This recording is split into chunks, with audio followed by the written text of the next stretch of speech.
या बातमीपत्राचे प्रमुख प्रायोजक प्लॅटिनम मॉल इंद्रधनु सोलापूर। सोलापुरातील सर्वात प्रतिष्ठित इंद्रधनु सोसायटीचा नवीन भव्य कमर्शियल प्रोजेक्ट आता रेल्वे स्टेशनच्या अगदी शेजारी शहराच्या मध्यवर्ती ठिकाणी। भाजपनं पालिका निवडणुकीत ऐतिहासिक असं यश मिळवलं। यामुळं बहुमतासाठी कोणतंही आव्हान या पक्षासमोर नाही। असं असलं तरी पक्षांतर्गत असणारा काहीसा संघर्ष पक्षाची डोकेदुखी ठरते आहे आणि या नाराजी नाट्याला अगदी पहिल्या दिवसापासून सुरुवात झाली असं म्हणावं लागेल। पाहुयात या संदर्भातला विशेष वृत्तांत। महापालिकेत भाजप सलग दुसऱ्या वेळेस सत्ता स्थापन करत आहे। विक्रमी बहुमत पक्षाच्या पाठीशी आहे। विरोधी पक्ष म्हणून कोणाचं आव्हान भाजपासमोर नाही।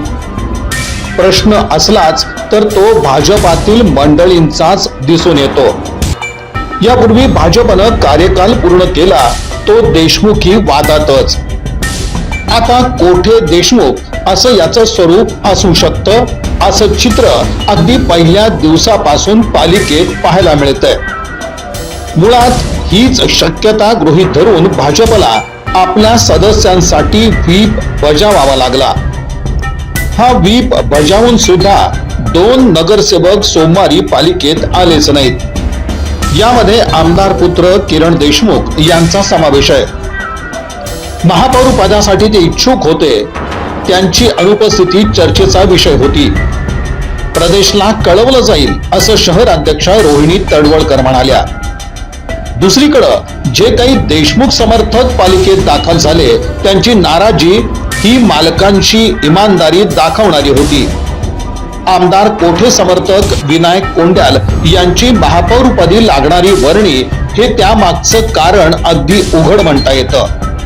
याचबरोबर काही देशमुख समर्थक नगरसेवकांनी पालिकेत उशिरा येणं पसंत केलं। स्वतंत्रपणे एकत्रित येणं बरंच काही सांगणारं होतं।